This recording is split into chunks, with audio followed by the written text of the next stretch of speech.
Au sommaire de cette édition, les autorités maliennes menacent d'intervenir militairement aux côtés du Niger contre l'intervention militaire étrangère dans ce pays. Cette décision des autorités de la transition est différemment perçue par la population malienne. Vous les entendrez au cours de cette édition. La situation économique et financière de Nsukala est très critique. C'est la révélation faite par le ministre de l'Industrie et du Commerce en visite dans cette société de production du sucre au Mali. Les détails dans ce journal. Le Conseil national de transition, à travers la Commission des mines, de l'énergie et de l'eau, a organisé un atelier de vulgarisation du projet du nouveau code minier auprès des parlementaires. Le développement dans un instant. Bonsoir à tous et bienvenue aux informations sur Renouveau Télé, la télé totalement vôtre.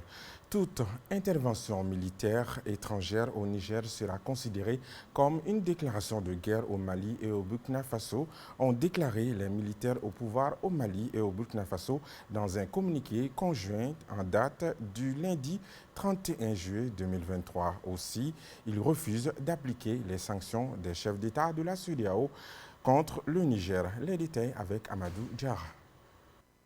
Après les sanctions des chefs d'État de la CEDEAO contre les nouvelles autorités du Niger, l'organisation sous-régionale menace d'intervenir militairement pour déloger les auteurs de coup d'État contre le président Bazoum.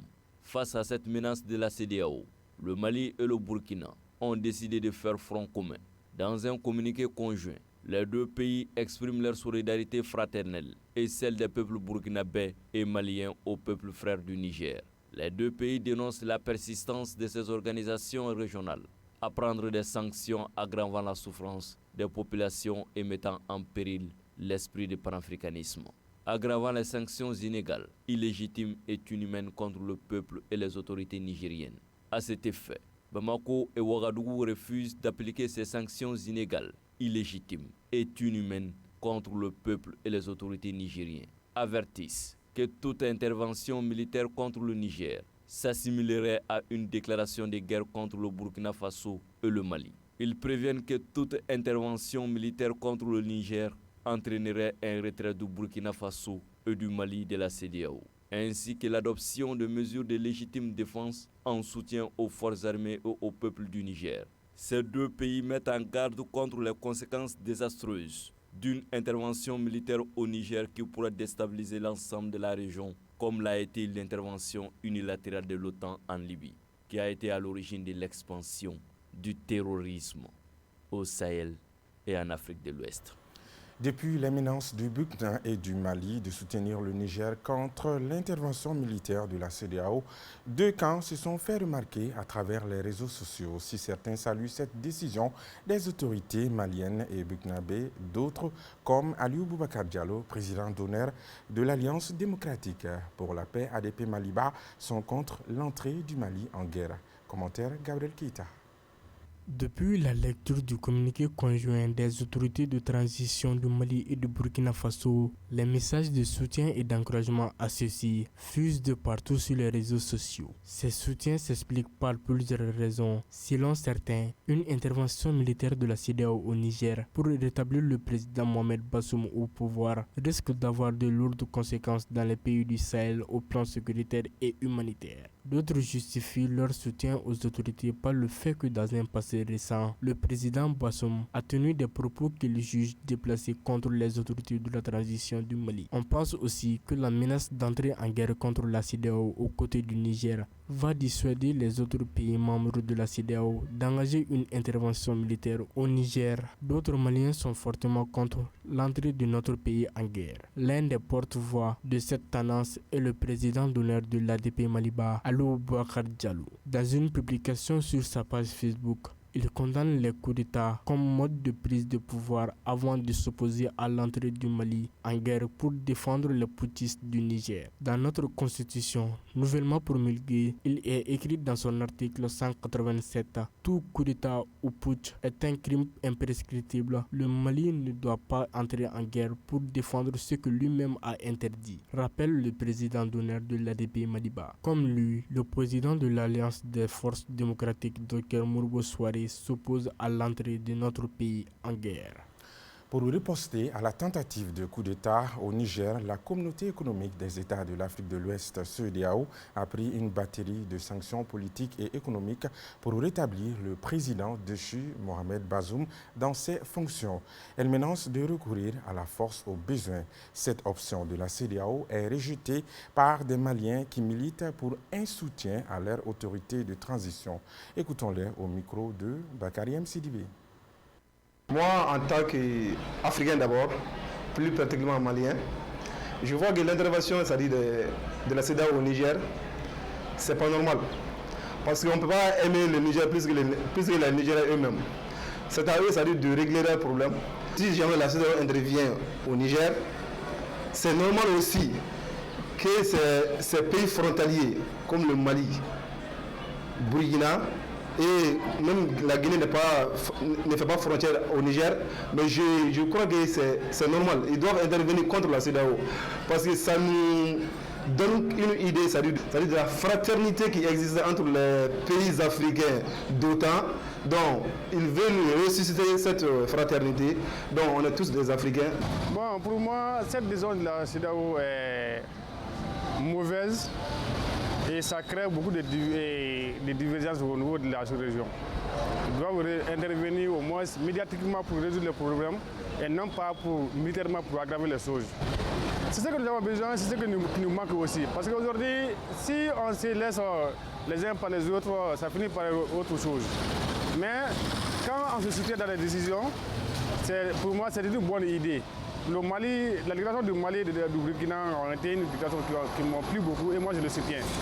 Voilà, la CEDEAO, au lieu d'intervenir militairement, ils doivent intervenir médiatiquement, gérer les choses médiatiquement et pas militairement. Voilà, les sanctions ne résolvent pas les problèmes, ils aggravent les choses. Actualité dans un autre registre, le Conseil national de transition à travers la Commission des mines, de l'énergie et de l'eau a organisé un atelier de vulgarisation du projet du nouveau code minier auprès des parlementaires. Il vise à mieux édifier les participants sur les innovations apportées au nouveau document. Maliki Diallo nous en parle. La modification du code minier est l'une des recommandations phares des Assises nationales de la refondation. Adopté en Conseil des ministres le 21 juin, le projet du nouveau code minier est soumis à l'étude de fond de la Commission des mines du CNT et pour une meilleure appropriation de son contenu par l'ensemble des parlementaires que cet atelier a été organisé. La tenue du présent atelier est l'expression de la volonté du CNT de faire une large diffusion autour de ces deux textes et surtout de mettre tous les acteurs au même niveau d'information pour doter notre pays d'un code consensuel qui posera les jalons d'un Mali prospère et solidaire à travers une utilisation judicieuse et rationnelle des recettes issues de l'or au bénéfice de tous les Maliens. Le nouveau projet contient de nombreuses innovations. Il revoit à la hausse la part de l'État dans la quantité de l'or exploité, favorise les sociétés minières nationales et prend en compte les attentes des populations des zones aurifères. En clair, le nouveau projet ambitionne de faire le secteur minier la base du développement du Mali. Ces innovations, dis-je, permettront spécifiquement au secteur minier et au code d'être compétitif par rapport aux meilleures pratiques, de permettre à l'État d'engranger des revenus adéquats en termes de contribution, de tenir compte de la nécessité de préserver l'environnement pendant et après la période d'exploitation des substances minérales, de contribuer à la création d'emplois, particulièrement au niveau local. L'apport du secteur minier au PIB national est de l'ordre de 8%, ce qui constitue une part importante dans l'économie nationale. L'adoption du présent code permettra de porter cette part à hauteur de 20 à 25% du PIB, répartis plus largement entre acteurs économiques étrangers et entreprises maliennes. Selon le premier vice-président du CNT, le gouvernement convoquera très bientôt les membres du Conseil national de transition en session extraordinaire en vue de l'adoption du nouveau code minier. Breakthrough Action, en partenariat avec l'USAID, a procédé ce mardi à la cérémonie de remise officielle des supports de communication en braille aux responsables de l'Union malienne des aveugles UMAV. Il s'agissait pour les donateurs de contribuer à l'amélioration de la communication sur les risques envers les personnes vivant avec un handicap visuel. La cérémonie de remise a eu lieu au siège de l'Union malienne des aveugles en présence du président de l'Union. Mohamed Touré pour le compte-rendu. Par cette remise de support de communication, Breakthrough Action et USAID veulent renforcer l'accès des personnes en situation de handicap à l'information en période de crise sanitaire, particulièrement sur les maladies zoonotiques prioritaires au Mali. Nous avons décidé d'élaborer des supports stratégiques pour faciliter la communication sur les zoonoses prioritaires à l'endroit de l'UMAV, pour lui permettre de pouvoir exploiter ces documents et informer les élèves, informer ses membres par rapport à ces maladies. Parce que ce sont des supports qui sont transcrits en braille et qui sont faciles d'utilisation pour cette couche. Après Bamako, les responsables de Breakthrough Action et leurs partenaires comptent poursuivre l'initiative dans d'autres régions du Mali. Et en utilisant déjà ces supports, nous avons pu ensemble améliorer le niveau de connaissances d'au moins 1500 personnes vivant avec un handicap visuel.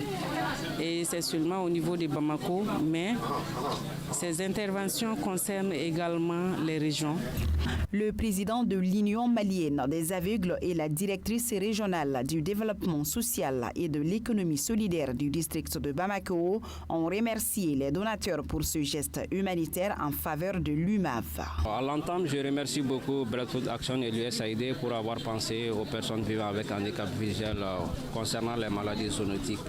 Pour aborder votre question, ces documents vont nous permettre d'avoir un meilleur comportement vis-à-vis de ces maladies zoonotiques et pour mieux nous protéger et protéger notre famille contre ces maladies zoonotiques.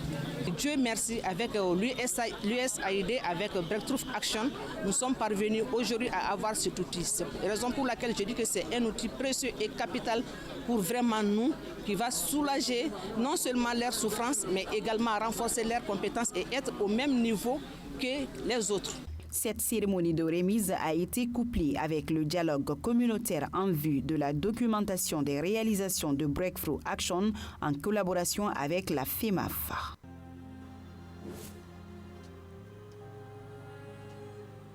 L'actualité à l'intérieur du pays. Nsukala SA, la société sucrière, cumule des pertes de 35 milliards de francs CFA. En effet, la Nsukala serait dans une situation difficile au plan économique. Pas de remboursement des dettes fiscales, sociales, pas de dividendes, pas de comptabilité analytique, pas de manuel de procédure. Nsukala SA cumule aujourd'hui des pertes de 35 milliards de francs CFA. C'est du moins le triste constat qu'a fait le nouveau ministre de l'Industrie et du Commerce, Moussa Alassane Diallo, lors de sa visite dans cette entreprise dans la région de Ségou. Les explications avec Aïssata Diarra. En effet, depuis plusieurs mois, le Mali est confronté à une crise sans précédent de sucre. Les prix ne cessent de grimper. De 500 le kilo du sucre est livré à 800 francs CFA par endroit, ce qui est presque incompréhensible et inadmissible dans un pays qui dispose de 2 usines de production de sucre, à savoir Soukala SA et le Nsukala, qui peinent à faire face aux besoins de consommation des Maliens. Pour voir de près ce qui les empêche de faire face à leur mission, le ministre de l'Industrie et du Commerce, Moussa Alassane Diallo, a effectué une visite dans ces entreprises situées dans la région de Ségou, précisément dans la commune rurale de Dougabougou, cercle de Markala. Il ressort de la visite du nouveau ministre de tutelle que ces industries sucrières souffrent de mauvaise gouvernance avec des pertes cumulées à 35 milliards. Les préoccupations sont nombreuses et variées. Nsukala SA ne rembourse pas ses dettes fiscales, sociales, pas de dividendes, pas de comptabilité analytique, pas de manuel de procédure en conclusion, ni rentabilité économique, ni rentabilité financière. Alors, il faut impérativement changer de paradigme, prévient le ministre Diallo. Pour mettre fin à cette situation, un conseil d'administration extraordinaire et une assemblée générale des actionnaires sont annoncés pour un ultimatum recadrage au sein de la société. En tout cas, dans l'immédiat, le ministre des tutelles ne pourra que compter sur les opérateurs économiques pour assurer la fourniture des marchés en sucre. Les femmes de Djenné ont célébré le 31 juillet, journée panafricaine de la femme. Cette édition 2023, marquée par une conférence-débat dans la ville de Tapama-Djennepo, était placée sous le thème « Autonomisation de la femme malienne pour un Mali prospère ». Moussa Traoré, Soumaïla Aya pour le compte-rendu. À l'instar des femmes d'autres localités du Mali, les femmes de Djenné se sont mobilisées pour fêter la journée internationale de la femme africaine. Pour l'occasion, une conférence-débat était au cœur de cette journée. Une occasion pour les femmes leaders de faire le plaidoyer en faveur de l'autonomisation et l'émancipation de la femme. Le message des plaidoyers, c'est l'accompagnement des autorités en faveur des femmes sur 3 domaines. Le renforcement des capacités des femmes, le renforcement des capacités économiques. En 3e domaine, c'est l'occupation des femmes dans les instances de prise de décision. Dans la région de Mopti et dans le cercle de Djenné, plusieurs actions sont menées et sont en cours pour améliorer la gouvernance participative. Une émancipation qui pourrait être améliorée si l'accent est mis sur l'implication inclusive des femmes. Car selon le programme de gouvernance locale redevable PGLR+, soutenir les femmes est une étape importante dans le processus d'autonomisation de la femme. PGLR, tout d'abord, c'est un programme de gouvernance locale et redevable qui a pour un objectif le renforcement du contrat social entre les acteurs communaux par une gouvernance inclusive des affaires publiques locales. À cet effet, cette journée rentre dans le cadre de nos indicateurs phares du PGLR, qui est des activités sensibles au genre. La célébration du 31 juillet à Djenné a été une opportunité pour les Djennékés d'avoir un cadre d'échange avec les autorités locales sur les contraintes majeures à leur bien-être. À l'occasion, les autorités se sont engagées en faveur de l'égalité des sexes et du renforcement des débats autour des droits des femmes. Sincère remerciement aux ONG Oxfam et Action Mopti qui viennent une fois de plus prouver leur engagement sans faille à lutter aux côtés des populations de notre cercle et particulièrement les femmes pour leur épanouissement. Ce 59e anniversaire de la journée panafricaine de la femme intervient dans un contexte marqué par l'insécurité pour les femmes du cercle de Djenné. L'activité a été soutenue par l'ONG Action Mopti à travers le programme de gouvernance locale redevable PGLR+, financé par le Royaume des Pays-Bas à travers Oxfam Mali. Dans le cadre de ces activités de sensibilisation, l'organisation Jeunesse en Mission a organisé du 24 au 29 juillet 2023 à Mopti des journées de sensibilisation des jeunes, des leaders religieux et d'associations de Mopti et Sévaré sur la tolérance et l'acceptation religieuse. Ils nous reviennent, Moussa Traoré et Soumaïla Aya. Pour atteindre les objectifs de cette campagne de sensibilisation sur la tolérance et l'acceptation religieuse, les organisateurs se sont focalisés dans un premier temps sur les activités sportives à travers le football à Mopti et Sévaré et ensuite l'organisation d'un colloque de renforcement des compétences des jeunes sur l'usage adéquat des concepts de liberté et de tolérance religieuse. Une occasion de faire connaître les fondements religieux de la liberté et la tolérance religieuse. Par cette initiative, nous voudrions tenter de faire comprendre davantage la notion de laïcité et toute son importance dans la cohésion sociale de la nation. Cette activité vise à sensibiliser la population de Mopti et de Sévaré sur un facteur de cohésion sociale et de la paix très important qui est la tolérance et l'acceptation religieuse à l'endroit des chefs, des autorités religieuses également au sein des communautés religieuses. Le directeur régional des affaires religieuses et du culte salue cette initiative tout en reconnaissant l'importance d'une éducation basée sur l'apprentissage des valeurs universelles, ce qui est la base de la liberté de confession.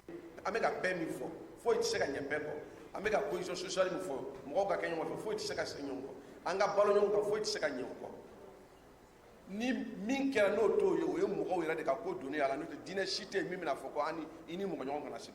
Le représentant du préfet du cercle de Mopti a invité les jeunes à prendre conscience de l'image de la tolérance religieuse et le renforcement de la sensibilisation pour atteindre cet objectif. Aujourd'hui, plus que jamais, nous devons continuer à exercer la tolérance et l'acceptation de l'autre, quelle qu'en soit sa croyance religieuse.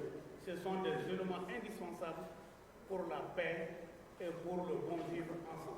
Ces activités s'inscrivent dans le cadre du programme GISRA soutenu techniquement par Search for Common Ground et Jeunesse en mission et financé par le ministère des Affaires étrangères des Pays-Bas. Pour détecter des jeunes talents de U12 et U13, le complexe sportif Sidati Cissé a organisé une journée de compétition à l'endroit des jeunes footballeurs. C'était le vendredi 28 juillet 2023 à Samaniana. Djelika Guindo et Alou Sidibé y étaient présents pour Renouveau Télé. Suivant leur compte-rendu. Ils étaient au nombre de 12 centres de formation de football à prendre part à cette journée dédiée aux moins de 12 ans et de 13 ans. Nous avons organisé cette journée, la journée des U12-13, donc de les soucis de voir les meilleurs talents, voir les niveaux que les enfants ont. Et nous sommes vraiment contents de ce que nous avons vu aujourd'hui. C'est un match plaisant. Et cette journée nous a montré qu'il y a du talent dans le domaine du football et qu'il y a des talents cachés sur les carrés qu'on doit aller vraiment les chercher, quoi. Ils sont vraiment meilleurs. Toutes les équipes qui sont venues compétir, ils sont tous meilleurs. Chacun d'entre elles a montré de quoi elle est capable. Et c'est un véritable succès pour nous, quoi. On a vu vraiment du talent. Après une journée de compétition, ce sont les jeunes d'ABM Foot qui s'adjugent des 2 trophées respectivement face aux U12 de Didé FC 3-0 et 4-0 devant les U13 de Génération Foot. Le secret, ça a été que nous avons fait 8 mois de séances d'entraînement, toujours concentrés. Les coachs nous ont toujours encouragés, maintenant ça a payé. Je dédie le trophée au président et à mon coach qui a vraiment fait beaucoup pour moi et ma famille. Mes ambitions futures, c'est d'avoir un grand club européen et de toujours pousser ma carrière, toujours être humble. J'ai un message à tous ceux qui rêvent toujours d'être footballeurs, de ne jamais abandonner, de toujours être concentrés. Et ça va payer un jour car Dieu est grand.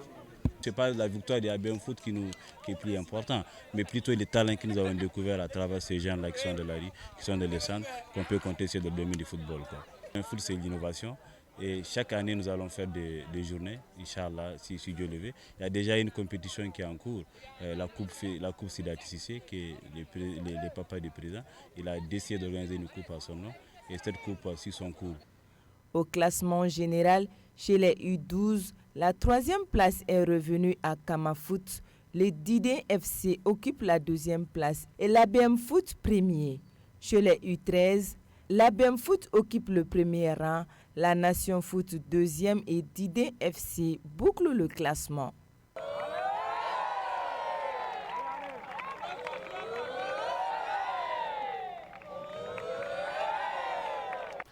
Trop de plaisanteries amène la querelle. Proverbe africain, excellente soirée à tous, à très bientôt.